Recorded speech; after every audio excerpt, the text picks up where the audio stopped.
Primeira carta de João, capítulo 3, versículo 1 ao 10. Vede que grande amor nos tem concedido o Pai, a ponto de sermos chamados filhos de Deus. E de fato somos filhos de Deus. Por esta razão o mundo não nos conhece, porquanto não o conheceu a Ele mesmo. Amados, agora somos filhos de Deus, e ainda não se manifestou o que haveremos de ser. Sabemos que, quando Ele se manifestar, seremos semelhantes a Ele, porque haveremos de vê-lo como Ele é. E assim mesmo se purifica todo que nele tem esta esperança, assim como Ele é puro. Todo aquele que pratica o pecado também transgride a lei, porque o pecado é a transgressão da lei. Sabeis também que Ele se manifestou para tirar os pecados, e nele não existe pecado. Todo aquele que permanece nele não vive pecando. Todo aquele que vive pecando não o viu, nem o conheceu. Filhinhos, não vos deixeis enganar por ninguém. Aquele que pratica justiça é justo, assim como Ele é justo. Aquele que pratica o pecado procede do diabo, porque o diabo vive pecando desde o princípio. Para isso também se manifestou o Filho de Deus, para destruir as obras do diabo. Todo aquele que é nascido de Deus não vive na prática do pecado, pois o que permanece nele é a divina semente. Ora, esse não pode viver pecando, porque é nascido de Deus. Nisto são manifestos os filhos de Deus e os filhos do diabo. Todo aquele que não pratica justiça não procede de Deus, nem aquele que não ama seu irmão. Amém. Vamos ler juntos o versículo 1 numa só voz? Vede que grande amor nos tem concedido o Pai, a ponto de sermos chamados filhos de Deus. E de fato somos filhos de Deus. Por essa razão o mundo não nos conhece, porquanto não conheceu a Ele mesmo. Amém. Pedir a nossa irmã Maria do Carmo, faz uma oração pela pregação. Senhor, nosso Deus, nosso Pai, louvamos o Teu nome, Pai, por essa oportunidade de adorar o Senhor na casa do Senhor, Amém, com Deus. os irmãos.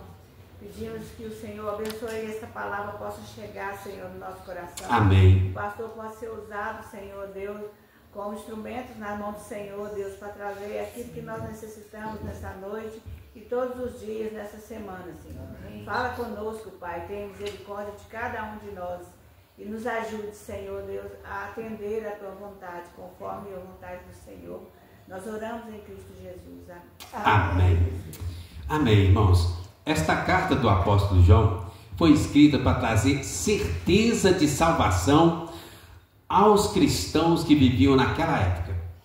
Era uma época muito difícil, de muita perseguição, morte. Alguns eram presos, jogados na arena.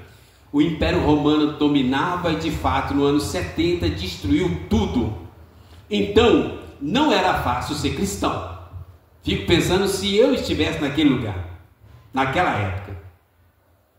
Nega Jesus ou morre. Eu fico pensando, será eu faria o quê? Tem um exemplo até aqui do nosso conhecimento que é muito comentado às vezes dos pastores. Olha, Atos, sabe em Atos, só para você ter uma noção, Atos 15, só para você ver, versículo 36, quando o apóstolo Paulo, Barnabé saíram na primeira jornada missionária, eles levaram consigo a João Marcos.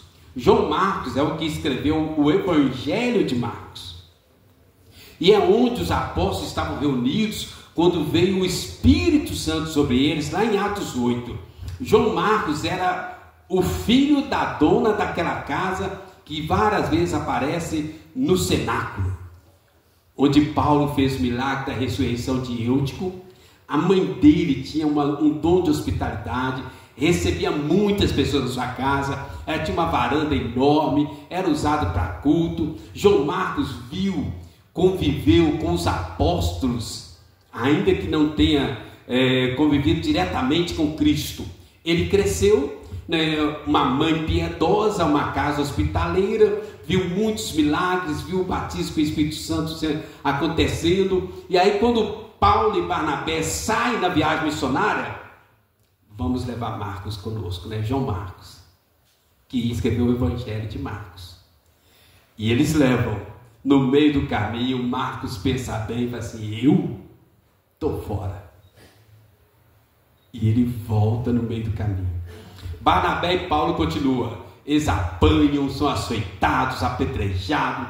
Paulo é deixado como morto e apanha demais da conta, né? Muitas apedrejamento, 5 vezes ele recebeu uma quarentena de açoites, menos uma, né? Por causa que a lei proibia dar 40. E aí, João Marcos, no começo da viagem, voltou atrás. Paulo e Barnabé continuaram, apanharam, foram apedrejados, chicoteados, sofreram demais. Agora está aqui o início da segunda viagem missionária. Atos 15, versículo 36. Olha só, alguns dias depois disse Paulo a Barnabé: voltemos agora para visitar os irmãos por todas as cidades nas quais anunciamos a palavra do Senhor, para ver como passam. E aí Barnabé era tio de João Marcos. Versículo 37. Barnabé queria levar também a João, chamado Marcos. Mas Paulo não achava justo levarem aquele que se afastara desde a Panfilha, não os acompanhando no trabalho. Houve entre eles tal desavença, uma briga, que viera a separar-se. Aí Barnabé segue com João Marcos e Paulo segue com Silas. Gente, estão entendendo? Não era uma época fácil. E João Marcos não era bobo. Eu até entendo perfeitamente a atitude de João Marcos. Quando ele sai na primeira viagem missionária, ele pensou bem e disse: não vou. Agora, na segunda viagem missionária, Barnabé quer levá-lo de novo, que era um jovem crente, cresceu na igreja, conhecia todo mundo e tal, escreveu o Evangelho de Marcos. E agora Paulo está assim: agora eu que não quero. E eles tiveram uma discussão.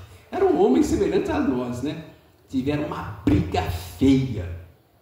E houve uma separação. Paulo já não andava mais com Barnabé. Estou mostrando as dificuldades da época, irmãos. Não era fácil ser crente. Ser cristão era assinar um documento de sofrimento. Nós estamos aí nesse mês decorando o versículo aí, Filipenses 1, 29. Esse é o versículo do meu chamado. Eu amo esse versículo, né?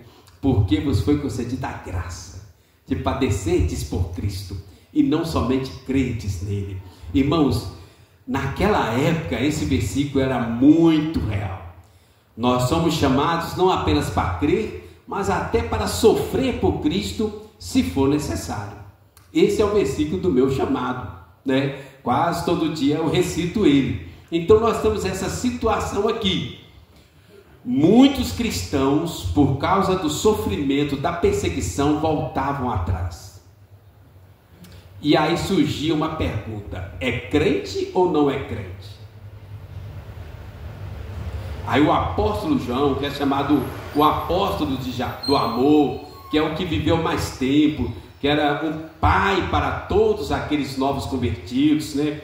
Que cuidou da igreja de Éfeso após a morte de Paulo, cuidou de Timóteo, cuidou de todos. Aí o apóstolo João, o discípulo do amor, resolve escrever essa carta, e eu peço aos irmãos que fiquem abertos aí, por favor. Primeira carta de João, capítulo 3, uma carta geral às igrejas para mostrar a certeza da salvação. Nós já fizemos 3 meditações dessa carta nos capítulos anteriores. A primeira, como obter a salvação. A segunda, a inabalável salvação. A terceira, as evidências da salvação. E hoje eu queria compartilhar rapidamente, por causa do nosso tempo que já está caminhando, os benefícios da salvação. 3 benefícios que nós recebemos na salvação, que às vezes nós não temos uma consciência tão clara, e eu queria despertar para nós aqui. Então, versículo 1 até o versículo 3, me ajudem. Nós vamos reler. Primeira evidência da salvação: somos filhos de Deus. Eu vou ler o versículo 1, vocês lêem o 2. Vede que grande amor nos tem concedido o Pai, a ponto de sermos chamados filhos de Deus. E de fato somos filhos de Deus.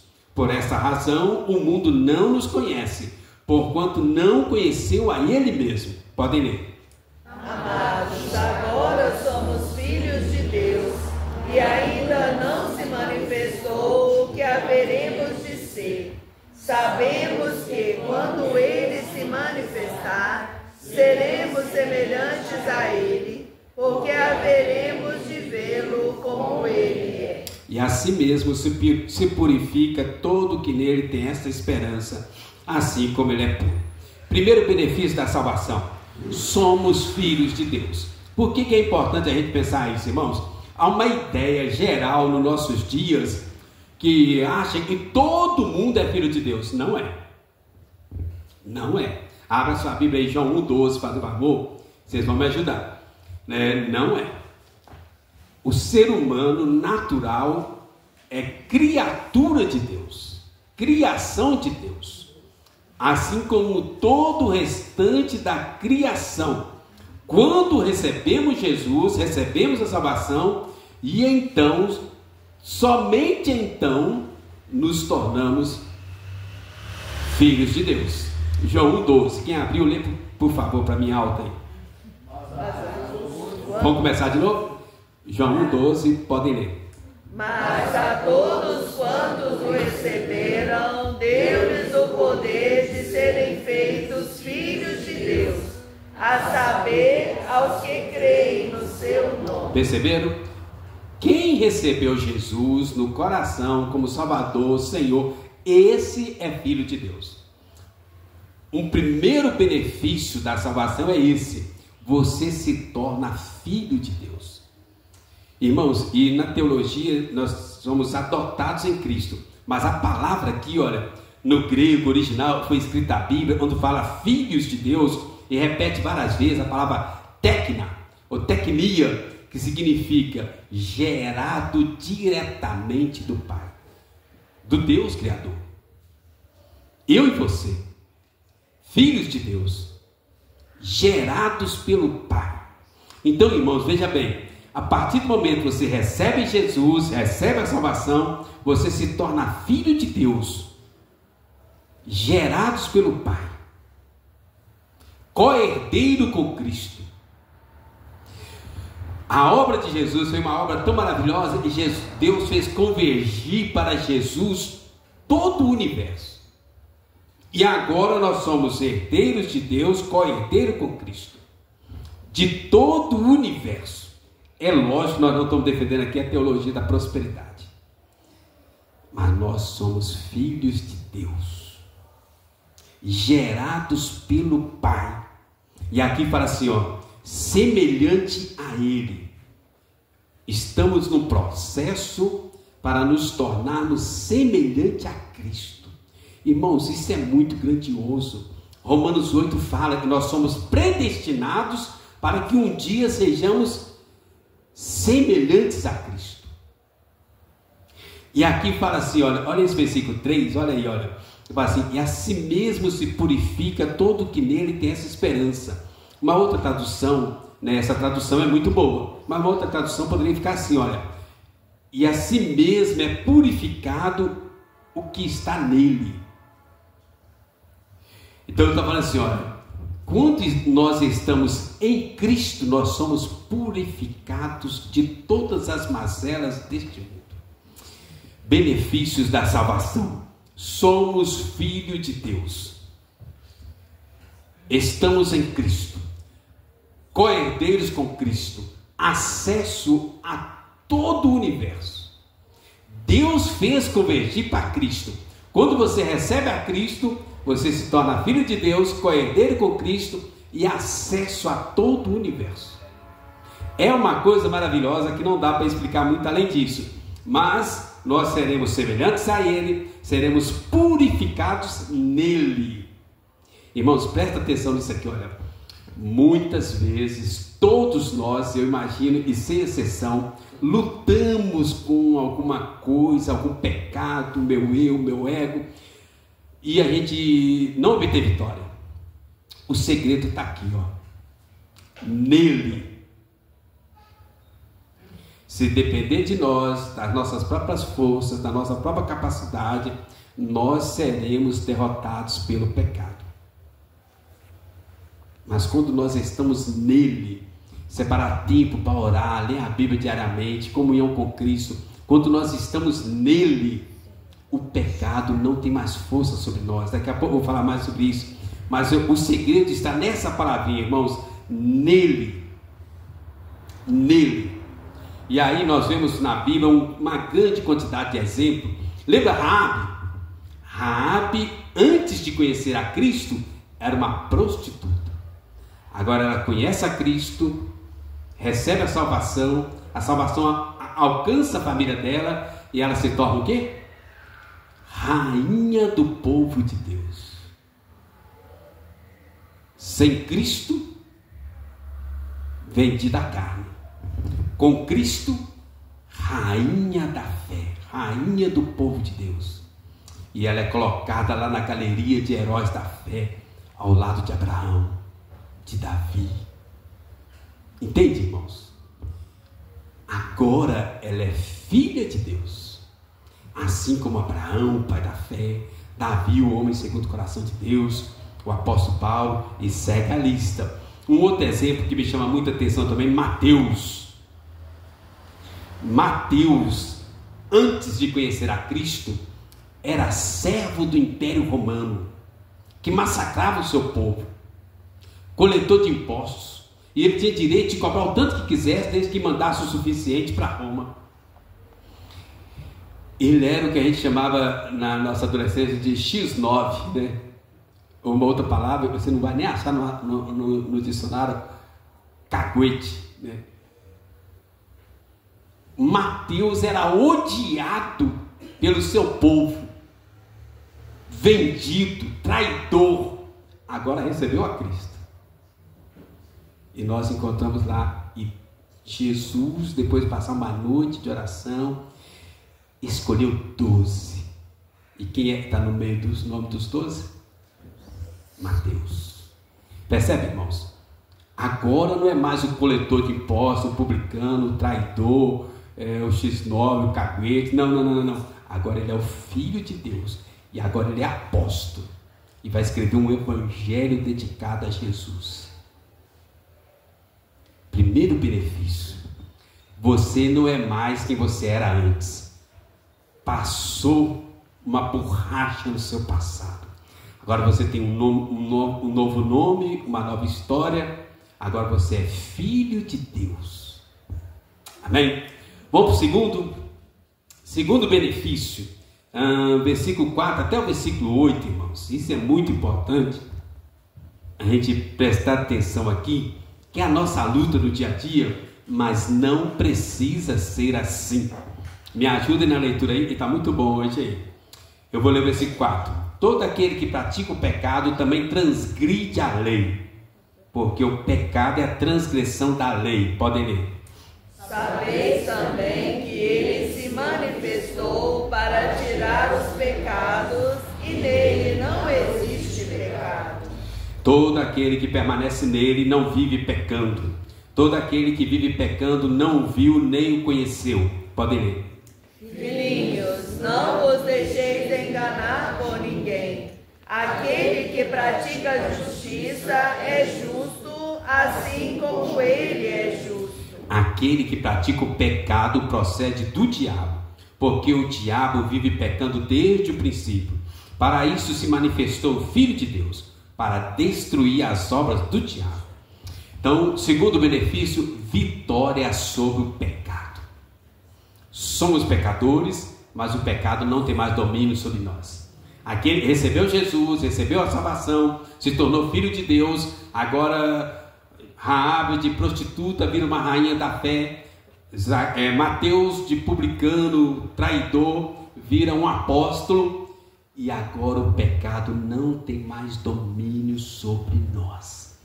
Você não precisa mais ceder ao domínio do pecado. Abre aí, fazendo favor, Romanos 6,14.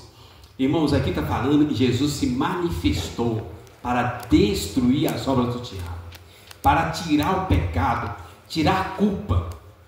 Se algum de nós está lutando com a culpa do pecado, algum dia você errou, pecou, fez algo que não deveria ter feito, presta atenção nisso. Jesus veio para tirar a culpa do pecado e tirar o poder do pecado. Você não precisa mais ceder ao pecado, você não precisa ser escravo da culpa do pecado, você não precisa ceder aos desejos do pecado. Acabou. Agora é um novo homem, uma nova mulher, uma nova história, uma nova vida. Romanos 6,14, quem abriu pode ler alto, fazendo favor. Porque o pecado não terá domínio sobre vós, pois não estáis debaixo da lei, e sim da graça. Amém. Lá em Mateus 1,21, quando foram dar o nome para Jesus, você vai chamar Jesus, porque ele salvará o povo do pecado dele. João 1,29, quando eles perguntam, quem é esse? Aí vai ser, este é o Cordeiro de Deus que tira o pecado do mundo. E aí fala, o pecado não terá domínio sobre vós, por não estáis debaixo da lei, e sim da graça. Aqui no texto que nós lemos, 1 João 3, aqui fala assim, aquele que nasceu de Deus não peca. A nossa tradução está assim, não vive pecando. Uma outra tradução mais literal seria assim, não peca, não comete pecado, porque o pecado vem do diabo. Irmãos, isso é maravilhoso. Aquele que recebeu Jesus, recebeu a salvação, tornou-se filho de Deus, agora ele tem vitória sobre o pecado. Nós pecamos porque somos pecadores, mas nós não precisamos pecar mais. Zero pecado. Entende, irmãos? O pecado não tem mais domínio sobre nós. Essa palavra pecado já aparece várias vezes aí no grego original dela. É uma palavra interessante, que significa hamartia, que significa mirar e errar o alvo. Deus tem um alvo para nós. Deus tem um plano para a nossa vida. Deus tem um propósito para cada um de nós. Pecado é você não conseguir cumprir o propósito de Deus. Você errar o alvo de Deus. Aquilo que Deus tem para nós, que Deus planejou para nós. Às vezes pode ser por omissão, às vezes pode ser por transgressão. Mas quando recebemos Jesus, também recebemos o poder do Espírito Santo, que vem habitar em nós, nos capacita a obedecer à lei de Deus, nos capacita a viver uma vida sem pecado, nos constrange, nos traz arrependimento, fé. Irmãos, o Espírito Santo é Deus morando em nós. Não existe poder maior. O poder do pecado não é maior do que o poder do Espírito Santo. O poder do diabo não é maior do que o poder do Espírito Santo.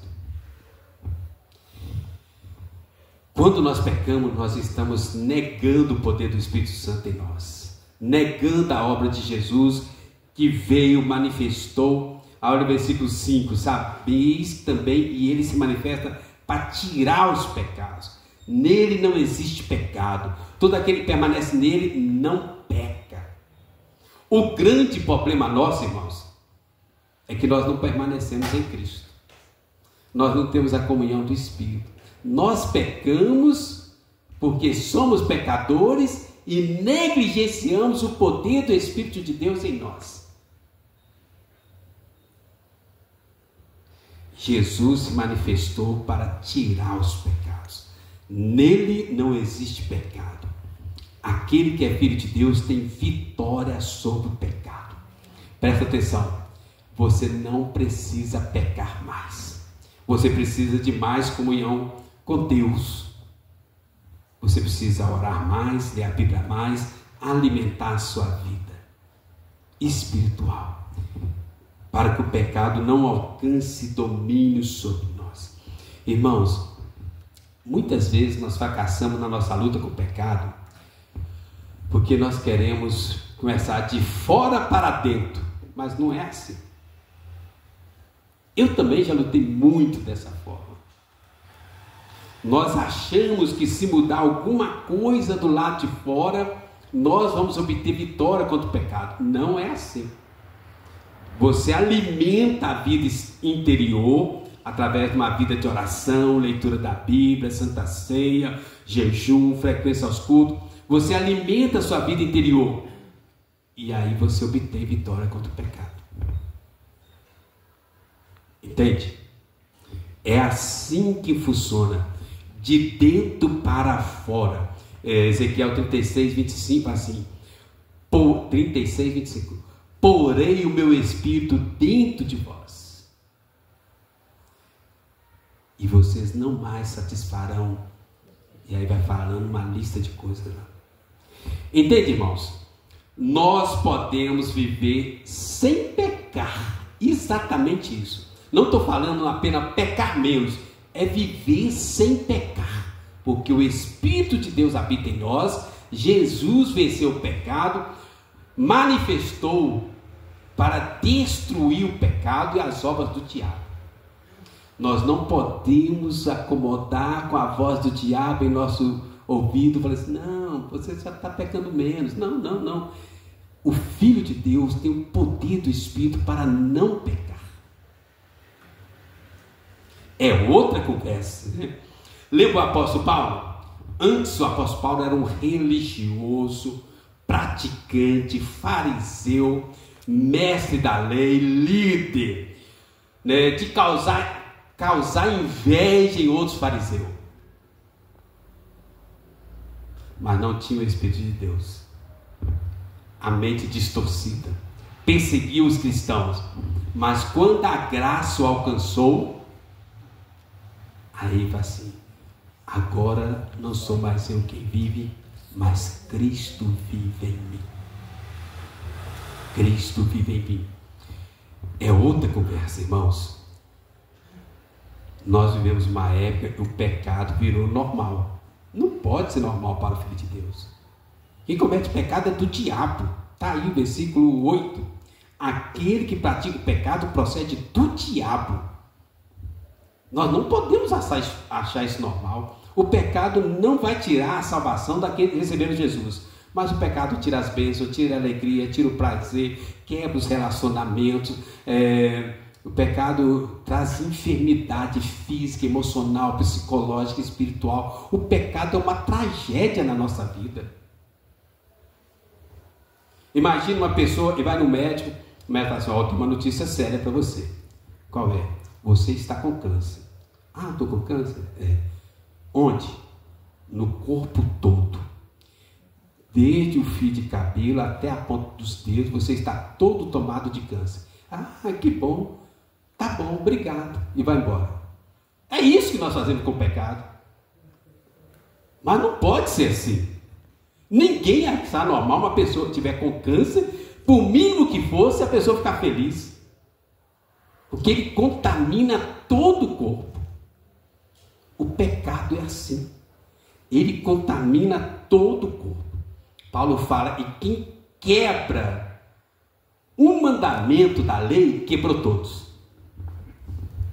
Ok? Então, primeiro benefício: somos filhos de Deus, co-herdeiros com Cristo, gerado do Pai.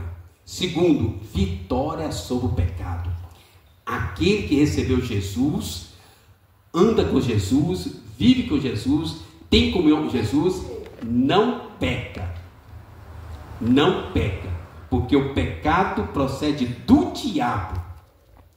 O último benefício aqui, irmãos, olha, lá no finalzinho aí, versículo 9, só o versículo 9, vamos ler uma só voz? 1 João 3, 9, vamos ler?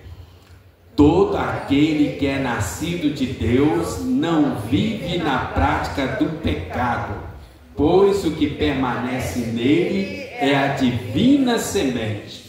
Ora, esse não pode viver pecando, porque é nascido de Deus. Terceiro e último aqui para nós aqui, olha, nós temos a semente da vida eterna. Porque o que permanece nele é a divina semente.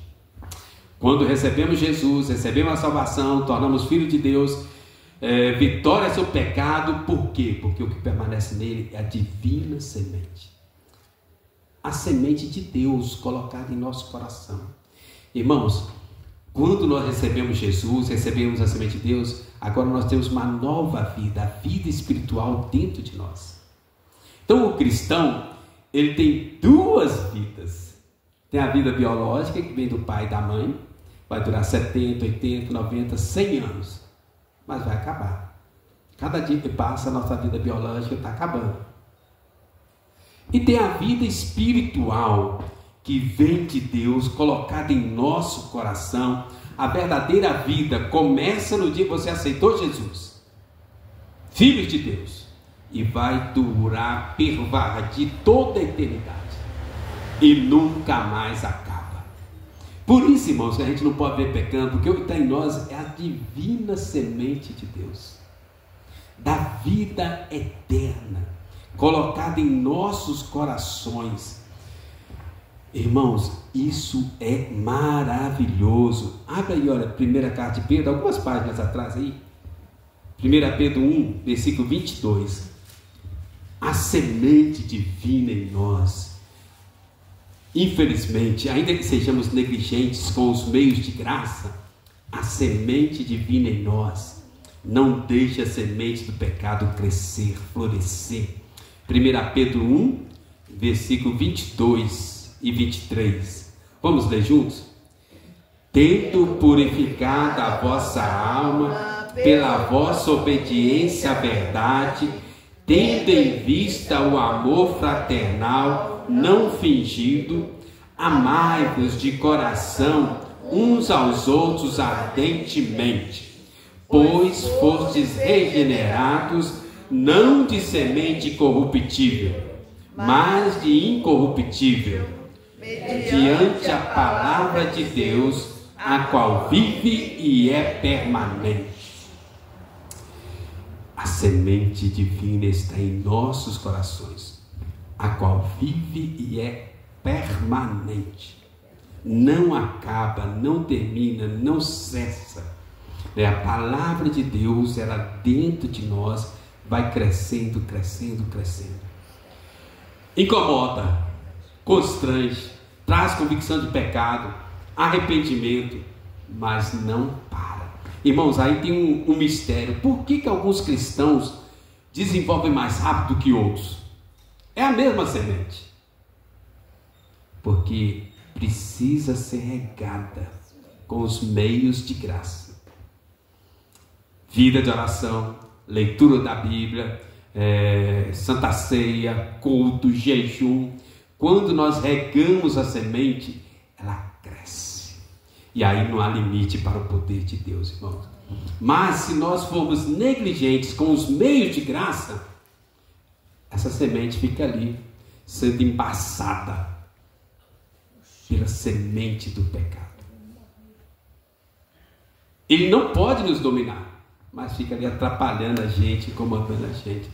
Teve uma vez que um pastor chamado Charles Spurgeon, da Inglaterra, que teve um grande avivamento e muitas pessoas converteram.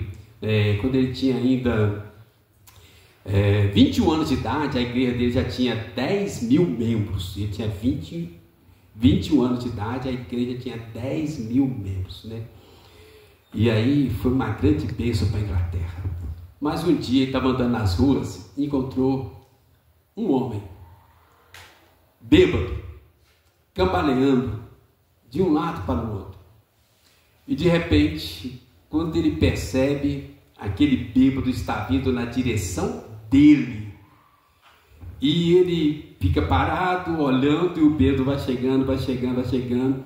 Ele assim meio ressabiado, meio antenado. E aí o bêbado assim: ô pastor, o senhor não está me conhecendo não? Ele disse: não. Ele disse: ô pastor, eu sou um dos seus convertidos. Ele olhou, pensou, só pode ser meu convertido, porque se fosse de Cristo, você não estaria desse jeito. Se fosse de Cristo, você não estaria desse jeito. A semente divina em nossos corações, alimentada pelos meios de graça, vai frutificar para a eternidade. Irmãos, tudo isso tem a ver com o versículo 1, o grande amor de Deus por nós, né? A salvação vem de graça, por causa do amor de Deus, o grande amor de Deus por nós. Não depende de nós. Ninguém escolhe ser salvo. Mas a partir do momento que nós recebemos a salvação, é nossa responsabilidade alimentar a semente divina. Amém? Então, aquele que recebeu Jesus, recebeu a salvação, também recebeu o benefício de ser filho de Deus, co-herdeiros com Cristo.